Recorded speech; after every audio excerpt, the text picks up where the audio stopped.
Assalamualaikum warahmatullahi wabarakatuh. Anak-anak kelas 11 IPS 1, 2, 3, 4, dan 5.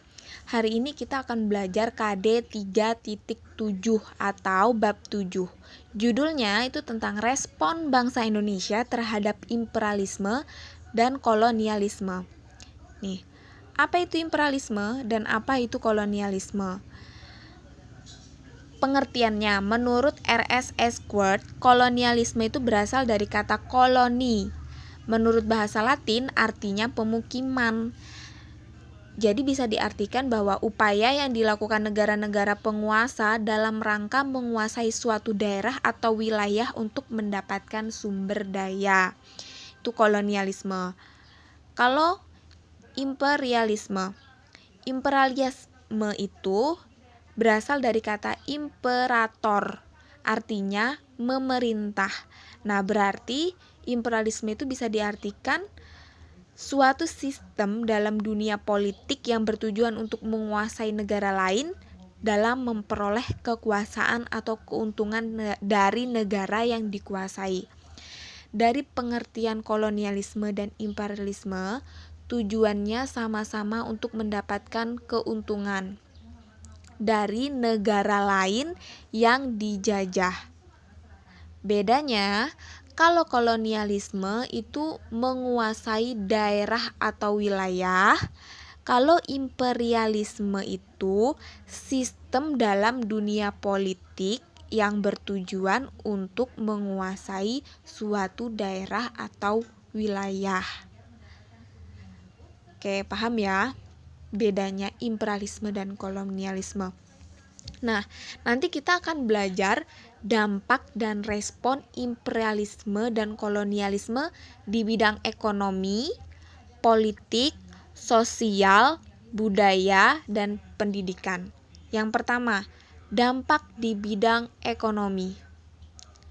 Dampak imperialisme dan kolonialisme di bidang ekonomi itu ada yang positif dan ada yang negatif. Positifnya apa? Yang pertama, bangsa Indonesia banyak yang mengalami kemiskinan dan kelaparan karena kebijakan yang menindas. Itu dampak negatifnya ya. Banyaknya kebijakan-kebijakan yang dibuat pemerintah seperti kerja paksa, tanam paksa, yang akhirnya menimbulkan kelaparan dan merugikan bangsa Indonesia di bidang politik. Kemudian yang kedua, runtuhnya sistem ekonomi tradisional. Sistem ekonomi tradisional yang awalnya berjalan dengan baik di Indonesia masuk sistem kolonialisme dari Belanda. Akhirnya sistem tradisional tersebut runtuh sistem ekonominya. Kemudian yang ketiga, adanya monopoli perdagangan bangsa kolonial yang merugikan. Monopoli di mana-mana itu merugikan, dan di sini pada saat itu monopoli perdagangan oleh pihak Belanda itu sangat merugikan bangsa Indonesia. Tapi dari dampak-dampak negatif yang ditimbulkan imperialisme kolonialisme di bidang ekonomi, ada dampak positifnya. Apa aja? Yang pertama, masyarakat Indonesia mengetahui sistem ekonomi liberal dan kapitalis. Karena sistem ekonomi liberal dan kapitalis itu diterapkan di Indonesia oleh pihak Belanda, sehingga masyarakat Indonesia itu jadi belajar dan tahu sistem ekonomi liberal dan kapitalis. Yang kedua, diperkenalkan sistem perbankan yang pada awalnya memang bertujuan untuk memperlancar semua kegiatan ekonomi Belanda, tapi pihak Indonesia di situ bisa belajar. Dan yang kedua, adanya alat transportasi modern. Tujuannya masih sama, untuk mempermudah pihak pemerintahan kolonial dalam melakukan sistem perekonomian mereka. Tapi ada dampak positifnya bagi Indonesia, karena jadi transportasi modern tuh ada di Indonesia. Itu dampak positifnya. Nah, dari adanya dampak positif dan negatif, tentu banyak yang muncul adalah dampak negatifnya, sehingga menimbulkan respon dari bangsa Indonesia. Respon tersebut muncul dari para tokoh-tokoh dan dari daerah-daerah. seperti adanya perlawanan kerajaan Ternate Tidore, perlawanan kerajaan Banten, perlawanan kerajaan Mataram, perlawanan rakyat Makassar atau Goa, perlawanan rakyat Maluku yang dipimpin oleh Patimura, perlawanan kaum Padri yang berlangsung antara kaum adat dan kaum Padri. Kemudian ada perlawanan Pangeran Diponegoro yang dipimpin oleh Pangeran Diponegoro, perlawanan rakyat Bali yang ada di Bali, dan perlawanan rakyat Aceh yang ada di Aceh. Meskipun dari semua perlawanan ini mengalami kekalahan oleh pihak Belanda, tapi kenapa mereka disebut sebagai hero atau pahlawan bagi Indonesia? Karena mereka sudah tahu jika melawan pihak Belanda mereka akan kalah, karena persenjataan Belanda itu jauh lebih canggih daripada persenjataan mereka pada saat itu. Tapi mereka tetap melakukan perlawanan untuk membela diri dan membela bangsa. Makanya banyak tokoh-tokoh tersebut yang dijadikan pahlawan nasional. Itu respon yang ditimbulkan di bidang ekonomi dari imperialisme dan kolonialisme. Kemudian ada dampak juga yang ditimbulkan dari imperialisme dan kolonialisme di bidang sosial. Apa aja? Yang pertama, eksploitasi sumber daya manusia. Negatif, yang pasti ini dampak negatif. Adanya eksploitasi. Orang-orang pribumi dipekerjakan untuk kepentingan pihak koloni. Pastinya menimbulkan kesengsaraan bagi rakyat. Itu dampak yang pertama. Dampak yang kedua, terjadinya perubahan stratifikasi sosial.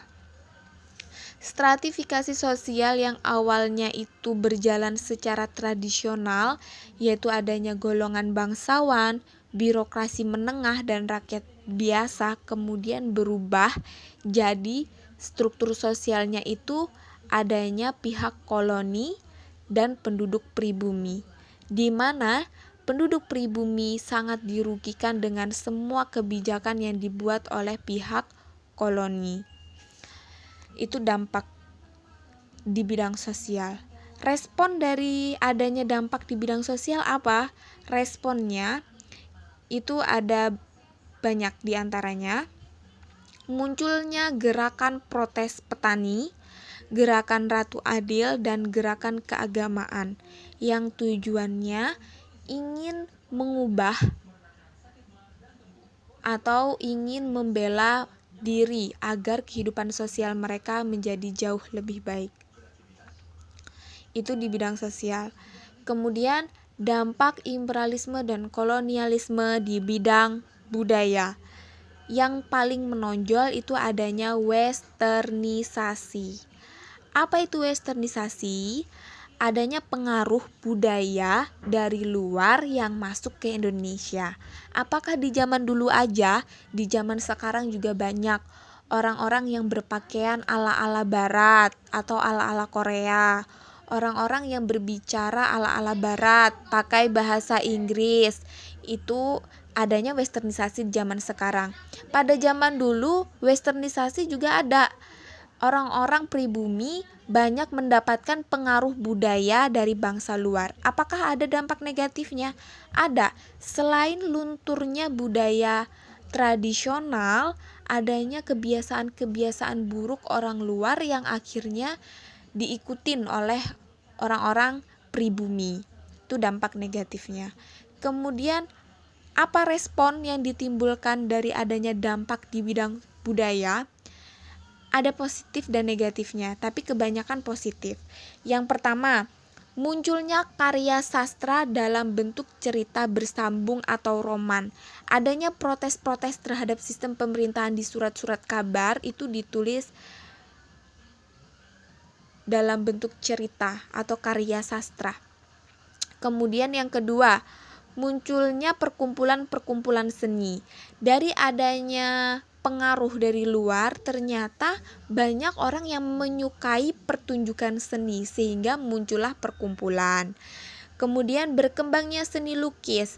Pada saat itu ada pemerintahan kolonial yang membuat kebijakan bahwa ekspedisi di kapal-kapal itu harus menyertakan orang-orang yang ahli menggambar atau melukis, sehingga seni lukis berkembang pada masa itu.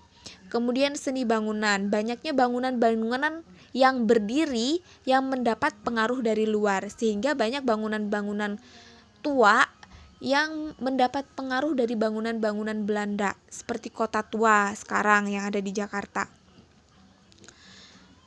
Itu di bidang budaya. Kemudian yang terakhir, dampak imperialisme dan kolonialisme di bidang pendidikan. Apa aja? Ada dampak positifnya, ada dampak negatifnya, ada. Apa dampak positifnya? Dampak positifnya, pendidikan yang diterapkan oleh pemerintah kolonial sudah menggunakan kurikulum yang jelas dan modern. Jelas dan modern. Apakah ini positif? Positif, karena dengan adanya pendidikan modern yang jelas dan kurikulumnya juga jelas, membuat rakyat Indonesia bisa belajar bahwa sistem pendidikan itu seperti ini.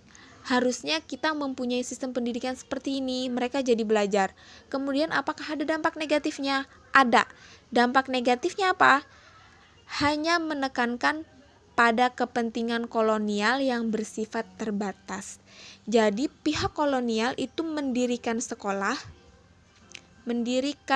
sekolah tujuannya agar mereka mendapatkan orang-orang yang mempunyai keahlian yang nantinya bisa dipekerjakan di perusahaan-perusahaan milik mereka. Keuntungan untuk pihak kolonial. Itu tujuannya. Terus bersifat terbatas, maksudnya apa? Yang mendapatkan pendidikan itu hanya orang-orang Belanda. Ada orang pribumi, ada, tapi sifatnya terbatas, tidak untuk semua masyarakat pribumi. Itu dampak imperialisme dan kolonialisme di bidang pendidikan. Kemudian respon apa yang muncul dari imperialisme dan kolonialisme di bidang pendidikan? Pendidikan pada masa koloni mulai mengilhami pengembang pendidikan Indonesia dengan mengadopsi sistem maupun struktur, kurikulum, bentuk pendidikan, dan bentuk pembelajaran. Nah, ini dampak yang positif atau respon yang positif. Dengan adanya kolonialisme di bidang pendidikan tadi, orang-orang koloni mendirikan sekolah untuk kepentingan mereka. Responnya ternyata tokoh-tokoh pribumi, ada contohnya Ki Hajar Dewantara, Muhammad Syafi'i, dan lain-lain, itu mengadopsi sistem pendidikan mereka, kurikulumnya, bentuk pendidikannya, bentuk pembelajarannya untuk mendirikan sekolah juga yang bersifat kebangsaan. Jadi sekolah pada masa kolonialisme itu ada dua. Pengaruh perkembangan barat, yang pertama itu ada pendidikan dasar, pendidikan tingkat menengah, dan pendidikan tinggi. Kalau dasar itu ada ELS, ada HIS. Kalau pendidikan tingkat menengah itu ada HBS, ada MULO, AMS, dan sekolah kejuruan. Sekolah kejuruan itu contohnya seperti SMK kalau zaman sekarang.